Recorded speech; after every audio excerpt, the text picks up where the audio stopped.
नमस्कार विद्यार्थियों। वेदांत क्लासेज में आप सभी का हार्दिक स्वागत व अभिनंदन। विद्यार्थियों, परिप्रेक्ष्य के ऊपर हम चर्चा कर रहे हैं और उसमें जो मार्क्सवादी परिप्रेक्ष्य है उसके ऊपर चर्चा करेंगे। शायद आपको हेडिंग भी डलवा दी थी कि मार्क्सवादी परिप्रेक्ष्य, मार्क्सिस्ट पर्सपेक्टिव बोलते हैं इंग्लिश में। ये लिखा हुआ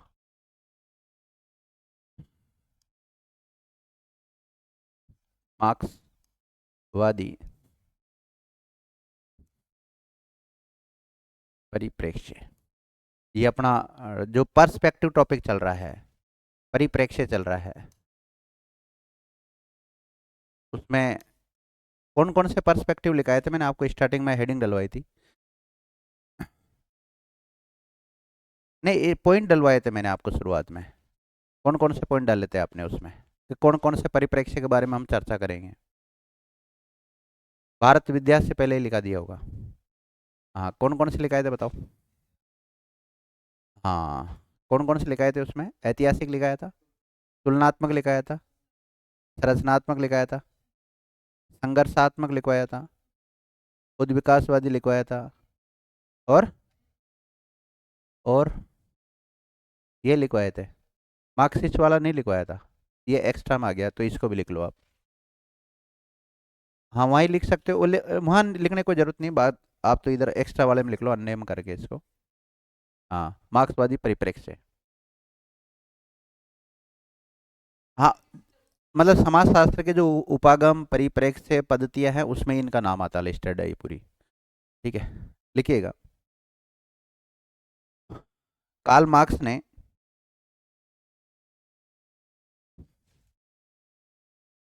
भाई मार्क्सिस्ट जो पर्सपेक्टिव दिया है वो किसने दिया, कार्ल मार्क्स ने दिया है।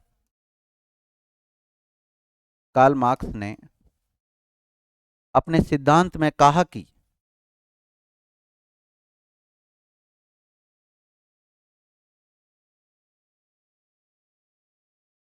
अपने सिद्धांत में कहा कि जगत यानी कि विश्व के मूल में,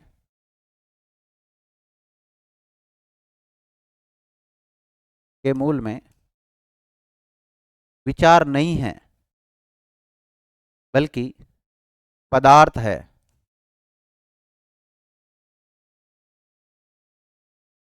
विचार नहीं बता के क्या बताए, पदार्थ है।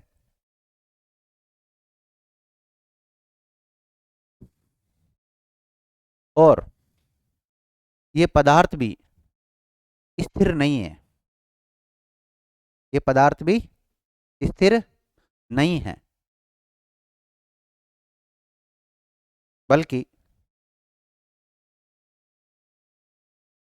एक नियम है विद्यार्थी द्वंद का। बल्कि द्वंद के नियम के अनुसार, बल्कि द्वंद के नियम के अनुसार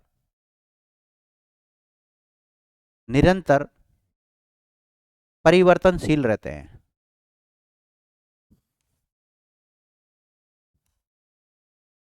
परिवर्तनशील रहते हैं, मतलब कार्ल मार्क्स कहते हैं अपने सिद्धांतों में कि जो जगत है, जो विश्व है, जो दुनिया है, उसका मूल विचार नहीं है, उसका मूल क्या है, पदार्थ है। और जो सदैव क्या रहते हैं, परिवर्तनशील रहते हैं। और यही द्वंद का नियम है, जो कोई भी पदार्थ में जो चेंज होता रहता है वही क्या कहलाता है, द्वंद का नियम है। और आगे पूरी एक थ्योरी आती है उसकी द्वंद के नियम की, वो पूरी पढ़ेंगे तो वो थोड़ा डिटेल हो जाता है। अब कार्ल मार्क्स की अवधारणा को भारत में किस किस ने ग्रहण किया, या भारत के समाज में इसके जो विचार है वो लागू होते हैं या नहीं होते, तो अगला पॉइंट लिखिएगा आप। भारतीय समाज के अध्ययन में मार्क्सवादी परिप्रेक्ष्य का प्रयोग। एक्चुअली में इस ये जो परिप्रेक्ष्य है ना, पर्सपेक्टिव है, इसमें किसी समाज के अलग अलग जो तत्व होते हैं उनका डीपली अध्ययन किया जाता है। तो लिखो आप लोग, हेडिंग डालो, भारतीय समाज के अध्ययन में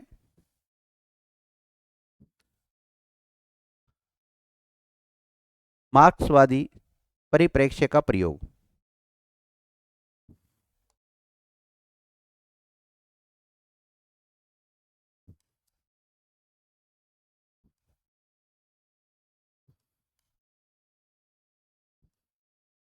देखो विद्यार्थियों, भारत के समाज का जब अध्ययन किया जाता है तो उसमें ये जो कार्ल मार्क्स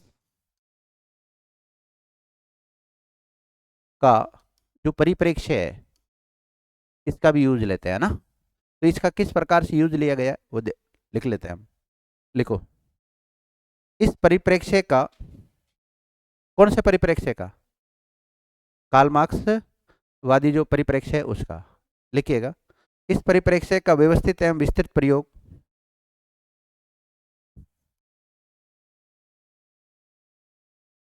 इस परिप्रेक्ष्य का व्यवस्थित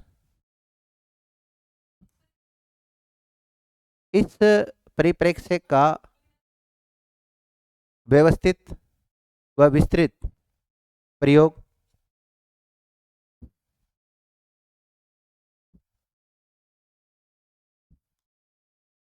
डीपी मुखर्जी, डीपी मुखर्जी और ए आर देसाई के अध्ययनों में हुआ है।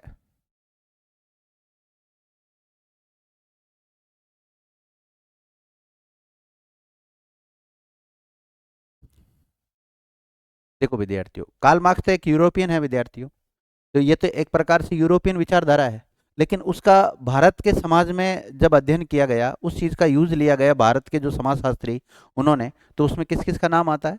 डीपी मुखर्जी और ए आर देसाई। ऐसा नहीं कि केवल दो का ही नाम आता है, इनके अलावा और भी है, लेकिन मुख्य योगदान इनका है, जिन्होंने इस कार्ल मार्क्स का जो परिप्रेक्ष्य है इसका अपने अध्ययन में प्रयोग किया। आगे लिखिएगा, भारतीय समाज के विश्लेषण में, देखो आप इतना तो समझ गए होंगे विद्यार्थियों कि जो समाज का अध्ययन करते हैं तो उसका जो विश्लेषण किया जाता है, उस विश्लेषण में अलग अलग परिप्रेक्ष्यों का प्रयोग किया जाता है। कोई भारत विद्या परिप्रेक्ष्य का प्रयोग कर रहा है, कोई समाजशास्त्री परिप्रेक्ष्य का यूज कर रहा है, कोई अन्य संरचनात्मक प्रकार्यात्मक परिप्रेक्ष्य का प्रयोग कर रहा है, और कोई किस अलग कार्ल मार्क्स का कर रहा है। अलग अलग लोगों ने अलग अलग किया है, या कुछ लोगों, कुछ विद्वान तो ऐसे हुए हैं जिन्होंने अलग अलग परीक्षाओं का भी अपने एक साथ प्रयोग किया। माना कि आप किसी पर भी रिसर्च करना चाहते हैं तो किसी एक का तो अनुसरण करना पड़ेगा ना आपको, उसका अनुसरण करोगे, हो सकता है आपको एक स्रोत से फायदा नहीं मिल रहा तो दो तीन स्रोत आप अपनाओगे। आप, मैं तो कहता हूँ, कोई एग्जाम की तैयारी कर रहे हैं, आरएस की आप तैयारी कर रहे हैं, जरूर थोड़ी आप निकुंज सर के भरोसे रहोगे, अन्य जो किताबें उनके भरोसे भी आप रहोगे, अन्य जो टीचर्स है, अन्य यूट्यूब चैनल्स है, अन्य जो भी स्रोत है उनका आप चीजें ग्रहण करोगे कि नहीं करोगे? वही सिस्टम है। तो भारत के समाज शास्त्रियों ने जब भारत के समाज का अध्ययन किया तो उसमें अलग अलग परिप्रेक्ष्यों का प्रयोग किया। उसी संदर्भ में कार्ल मार्क्स का परिप्रेक्ष्य आता है, क्या भारत के समाज के विश्लेषण में उसका प्रयोग किया? बिल्कुल किया। मुख्य रूप से योगदान किसका है? डीपी मुखर्जी और ए आर देसाई का। इसके अलावा और भी विद्वान है जिन्होंने इसका प्रयोग किया है। तो आप लिख रहे हैं, क्या लिखा लास्ट पॉइंट आपने? भारतीय समाज के विश्लेषण में मार्क्सवादी परिप्रेक्ष्य का प्रयोग, मार्क्सवादी परिप्रेक्ष्य का प्रयोग करते हुए डीपी मुखर्जी, डीपी मुखर्जी ने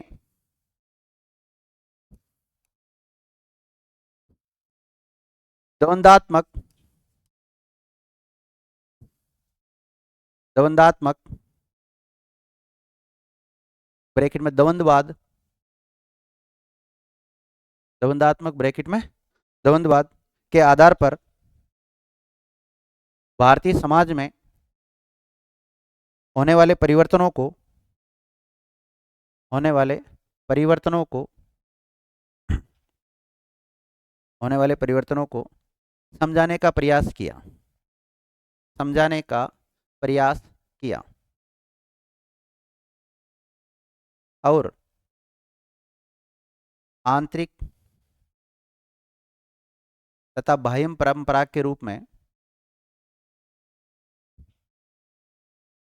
आंतरिक और बाह्य परंपरा के रूप में भारतीय परंपरा के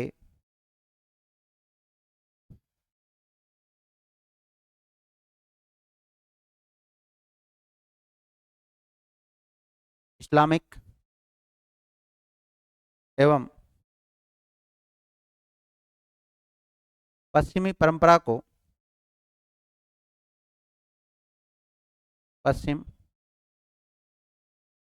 पश्चिमी परंपरा का मतलब ये एक प्रकार से यूरोपियन लोगों की कॉपी करना ना। पश्चिमी परंपरा के साथ द्वंद्व को दर्शाया है।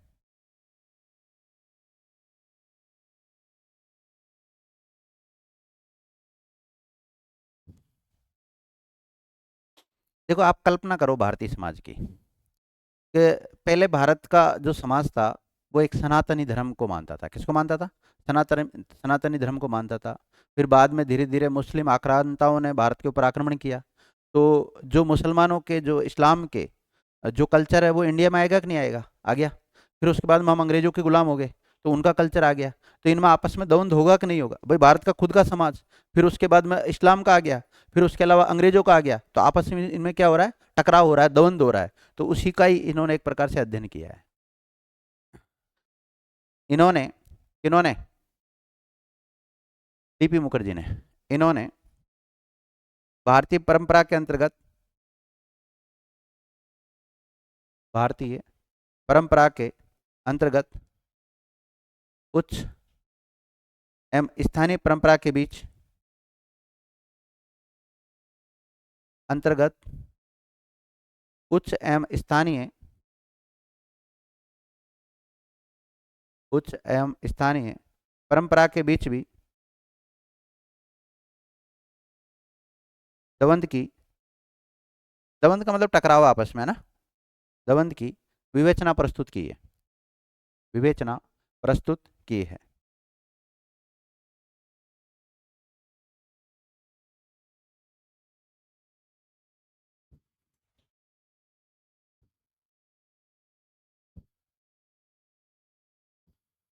ए आर देसाई की एक पुस्तक है विद्यार्थियों, जिसका नाम क्या है? Rural society in India. लिखिएगा। अब एक विद्वान के बारे में तो लिखा दिया मैंने आपको, डीपी मुखर्जी के बारे में। अब ए आर देसाई क्या कहते हैं कार्ल मार्क्स का परिप्रेक्ष्य का प्रयोग करते हुए? लिखो, ए आर देसाई ने द्वंदात्मक ऐतिहासिक मॉडल, द्वंदात्मक ऐतिहासिक मॉडल का प्रयोग करते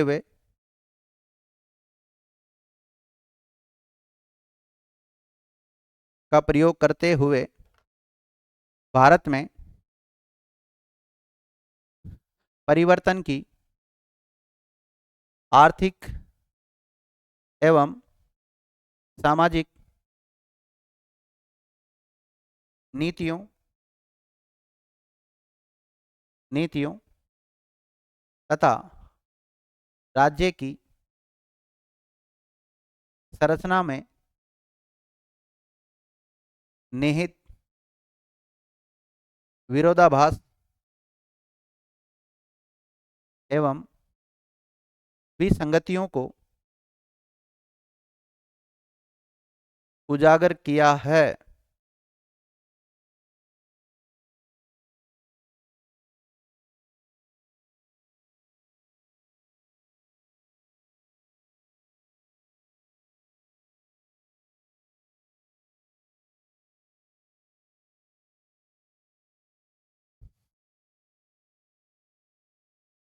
एक और विद्वान हुए भारतीय, जिनका नाम है डीडी कोसाम्बी। तो डीडी कोसाम्बी क्या कहते हैं? जैसे आपने सबसे पहले लिखा डीपी मुखर्जी, फिर लिखा आपने ए आर देसाई, अब डीडी कोसाम्बी क्या कहते हैं वो भी लिख लो आप। हाँ, मार्क्सवादी परिप्रेक्ष्य का अनुसरण किया है इन्होंने। मार्क्सवादी जो परिप्रेक्ष्य था ना, उसका प्रयोग किया भारतीय समाज का अध्ययन करने में। डीडी कोसाम्बी लिखो, इन्होंने भारतीय समाज और इतिहास अंतर्विरोधी को, भारतीय समाज और इतिहास अंतर्विरोधी को उजागर करते हुए इस मार्क्सवादी परिप्रेक्ष्य का प्रयोग किया है।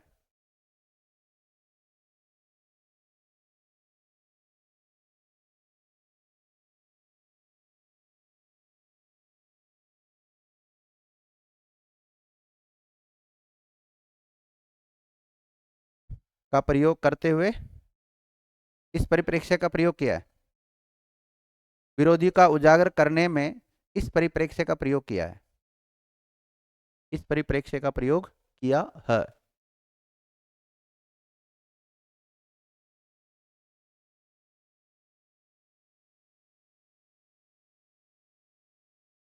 लिख लिया? अब देखो कितने विद्वानों के नाम लिख लिया आपने। लिखो अन्य विद्वान जिन्होंने, अन्य विद्वान जिन्होंने मार्क्सवादी परिप्रेक्ष्य का अपने अध्ययन में प्रयोग किया।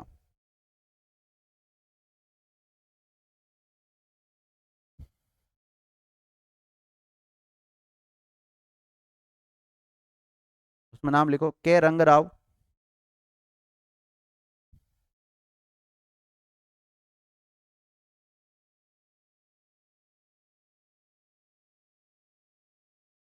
लिख लिया? वहां पे डीपी मुखर्जी लिखा आपने ना? ए- हाँ के रंगाराव। रंगराव रंगाराव बात एक ही, इंग्लिश में बोलते रंगा हो जाता है। और पी एन मुखर्जी, वो डीपी मुखर्जी थे पहले तो, शायद दुर्जटी प्रसाद कुछ ऐसा नाम है उसका, तो अभी तो मतलब को बाद में लिखा दूंगा। P N Mukherjee, Parth N Mukherjee पूरा नाम है इसका। राजेंद्र सिंह,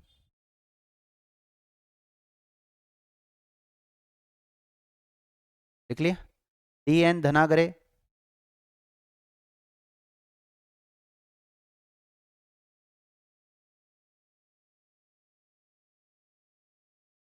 लिख लिया?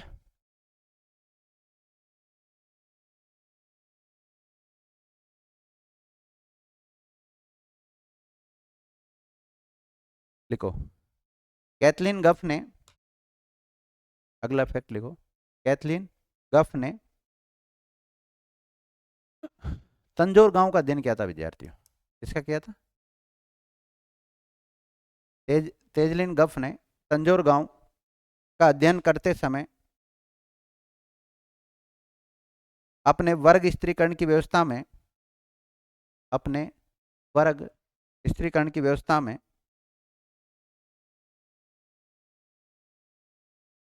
अपने वर्ग, देखो वर्ग अलग होता है विद्यार्थियों, एक वर्ण होता है, एक वर्ग होता है, एक वर्ण होता है, ध्यान रखना।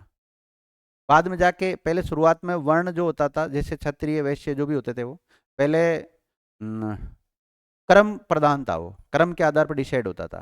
फिर बाद में जन्म के आधार पर डिसाइड होने लग गया।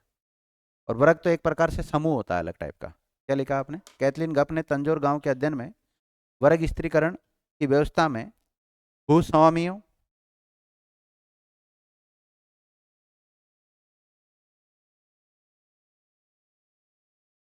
भूस्वामियों और भूमिहीन, जिनके पास भूमि नहीं है ना, भूमिहीन वर्गों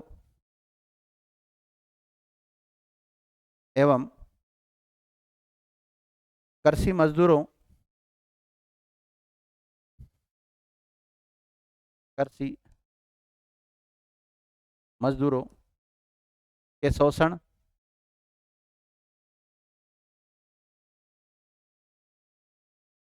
को लेकर उनमें होने वाले वर्ग संघर्ष को दर्शाया है।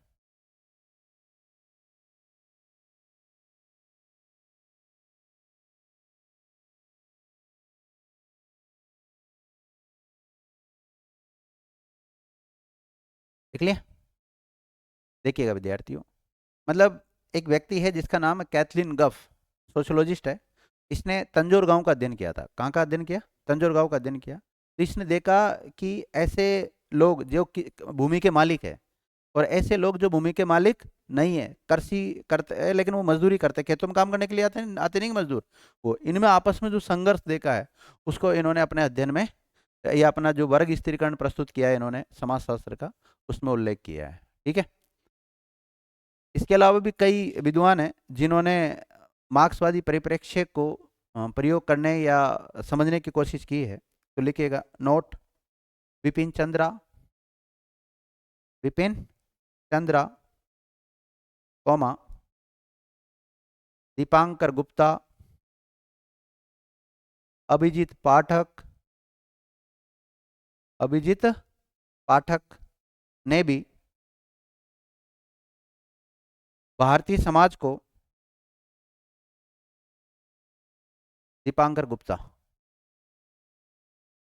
विपिन चंद्रा, दीपांकर गुप्ता, अभिजीत पाठक ने भी भारतीय समाज को मार्क्सवादी परिप्रेक्ष्य में या मार्क्सवादी परिप्रेक्ष्य से देखने का प्रयास किया है।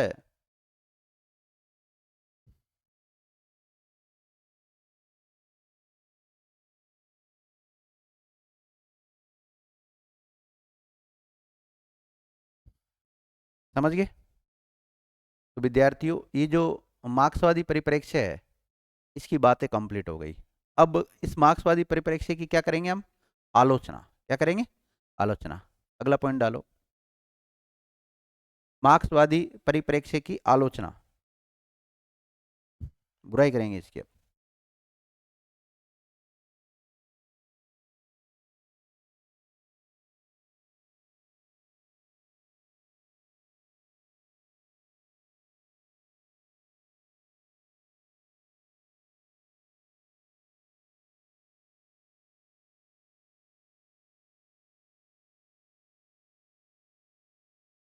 मार्क्सवादी परिप्रेक्ष्य की आलोचना।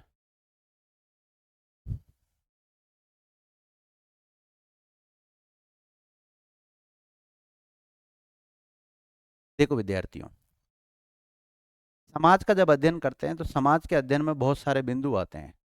केवल पैसा, धन, अर्थ ही सब कुछ नहीं है, उसके अलावा भी कई सारे बिंदु होते हैं। तो कार्ल मार्क्स ने जो अपना परिप्रेक्ष्य प्रस्तुत किया, कार्ल मार्क्स ने जो अपने सिद्धांत दिए, उसमें कहीं न कहीं धन को, अर्थ को या अर्थव्यवस्था पर बल दिया है, अन्य बिंदुओं पर बल नहीं दिया है। तो वो उसकी आलोचना होगी एक प्रकार से। भाई समाज में बहुत सारे बिंदु होते हैं, अलग अलग तत्व होते हैं, सभी तत्वों पर समान रूप से अगर वो ध्यान देते तो शायद इनका जो परिप्रेक्ष्य है वो भारत के संदर्भ में काफी सटीक जाता। लेकिन आलोचक क्या कहते हैं कि कार्ल मार्क्स ने अपने परिप्रेक्ष्य में केवल अर्थव्यवस्था पर बल दिया है, समाज के अन्य पक्षों पर बल नहीं दिया है। लिखिएगा, इस परिप्रेक्ष्य में, आलोचना करते हुए पहला पॉइंट लिख लो, इस परिप्रेक्ष्य में अर्थव्यवस्था के अलावा, अर्थव्यवस्था का मतलब पैसा, धन है ना, अर्थव्यवस्था के अलावा अन्य पक्षों को पर्याप्त महत्व नहीं दिया गया है।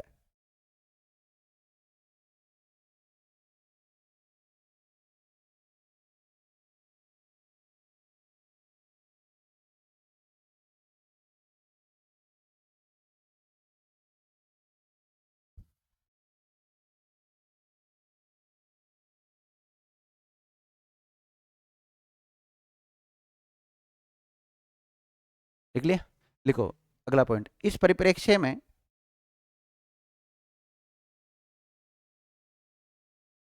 इस परिप्रेक्ष्य में, कौन सा परिप्रेक्ष्य में?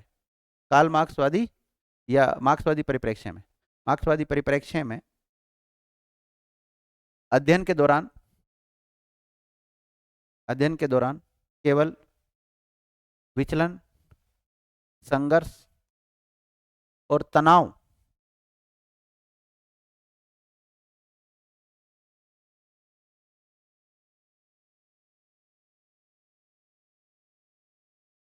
पर केंद्रित रहता है।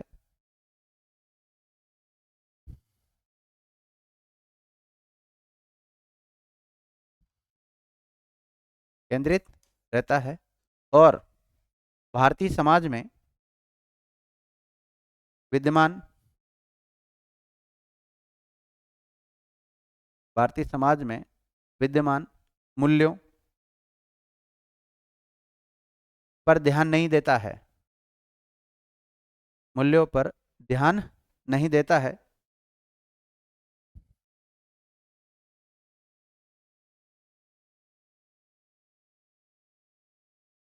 लिख लिए? अगला पॉइंट लिखो। कहने का मतलब यह है कि ये इसमें, इसके अध्ययन में किस बिंदुओं पर ध्यान दिया जाता है?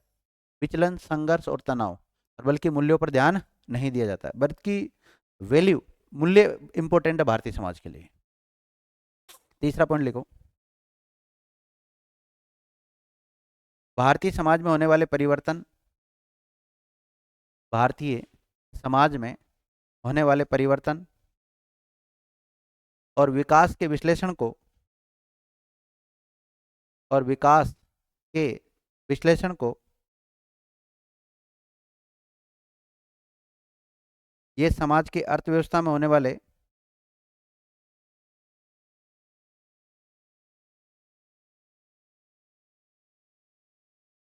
विकास के विश्लेषण को यह समाज की अर्थव्यवस्था में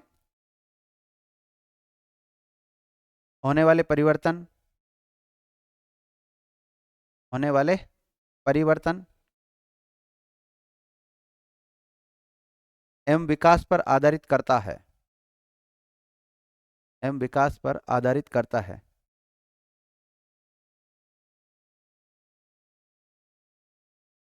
वापिस बोलिएगा इस लाइन को पूरी को। भारतीय समाज में होने वाले परिवर्तन और विकास के विश्लेषण को यह समाज की अर्थव्यवस्था में होने वाले परिवर्तन एवं विकास पर आधारित करता है। जबकि भारतीय समाज में जबकि भारतीय समाज में परिवर्तन हेतु नियोजन कौमा कानून कौमा संविधान कौमा शिक्षा कौमा संचार के साधन इत्यादि उत्तरदायी रहे हैं। मतलब भारत में जो परिवर्तन होता है उसके पीछे ये कारण है, जैसे नियोजन, कानून, संविधान, शिक्षा, संचार और साधन। लेकिन ये किसको मानता है? विकास में परिवर्तन होना को ही मतलब एक प्रकार से अर्थव्यवस्था को आधार मानता है। तो कुल बातों की बात यह है, केवल ये एक ही बिंदु पर ध्यान देता है, अर्थव्यवस्था पर अन्य पक्षों पर बल नहीं देता है। तो आलोचक इसकी बुराई इस प्रकार से करते हैं। ठीक है, तो सारे पर्सपेक्टिव हो गए क्या विद्यार्थियों? कुछ बच गया? देख लो, अगर बच गया हो तो करा देता हूँ। ये चित्र का लेके आया हूँ फिर मैं, ये तो वैसे घुमा रखा है इसमें। चलो, ऐतिहासिक उद्विकास उपगम परिप्रेक्ष्य लिख लिया था क्या आपने? देखो देखा नहीं, स्टार्टिंग में डलवाया था ना पॉइंट, नहीं लिखा है तो उसके बारे में लिखा देता हूँ। ऐतिहासिक उद्विकास उपागम हो गया था, नहीं तो? और तुलनात्मक हो गया था। अंतःशास्त्रीय उपागम ये नहीं हुआ था, एक और लिख लो लास्ट, अंतःशास्त्रीय उपागम।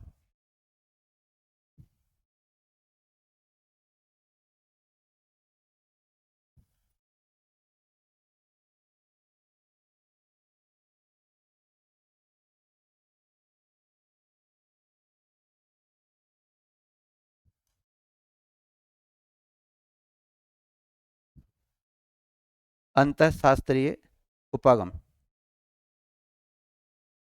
इंग्लिश में बोलते हैं विद्यार्थी इसको इंटरडिसिप्लिनरी अप्रोच।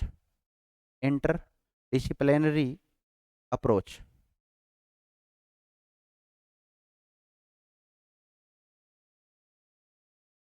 हाँ, परिप्रेक्ष्य उपागम बात एक ही। हाँ,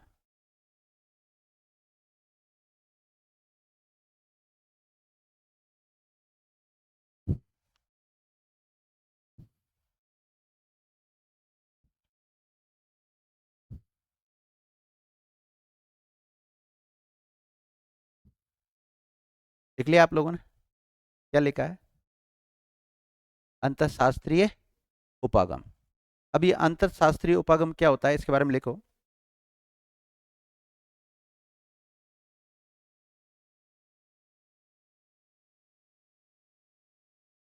सामाजिक घटनाओं की जटिलता के कारण सामाजिक घटनाओं की जटिलता के कारण जब विशिष्ट विज्ञानों के विद्वान विशिष्ट विज्ञानों के विद्वान मिलकर किसी विशिष्ट सामाजिक तथ्य किसी विशिष्ट सामाजिक तथ्य का अध्ययन करते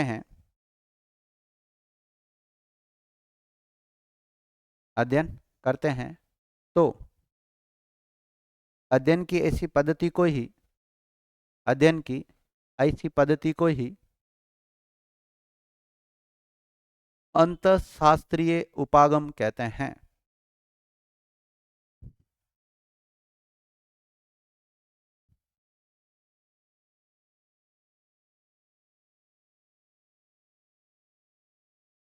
समझिए, देखो अंतःशास्त्रीय उपागम क्या है या अंतःशास्त्रीय पद्धति क्या है, अंतरशास्त्रीय परिप्रेक्ष्य क्या है।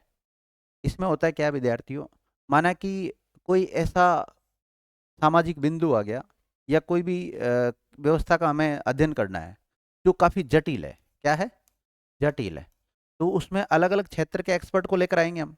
हिस्ट्री वाले को लेकर आएंगे, पॉलिटी वाले को लेकर आएंगे, इकोनॉमी वाले को लेकर आएंगे, साइकोलॉजी वाले को लेकर आएंगे, ज्योग्राफी वाले को लेकर आएंगे, कम्युनिकेशन वाले को लेकर आएंगे, एंथ्रोपोलॉजी वाले को लेकर आएंगे, और ये सारे मिलकर उस जटिल विषय पर अध्ययन करते हैं। उसी को क्या कहते हैं? अंतःशास्त्रीय उपागम कहते हैं विद्यार्थियों। समझिए, देखिएगा, भारत के ग्रामीण समाजों में भारत के ग्रामीण समाजों में या भारत के ग्रामीण समाजों से संबंधित विषयों जैसे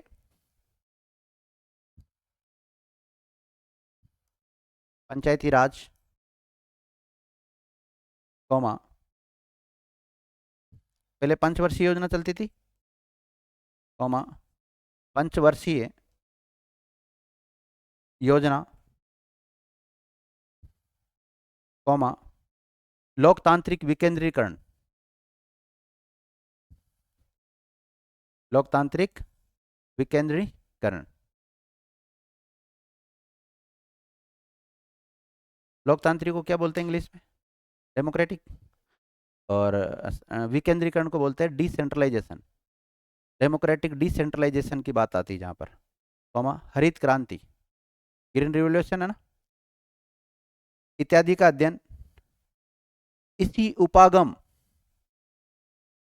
द्वारा किया जा रहा है।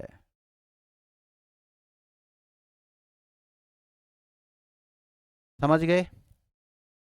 इसी के साथ विद्यार्थियों, जो हमने पहला टॉपिक स्टार्ट किया था वो क्या हो गया?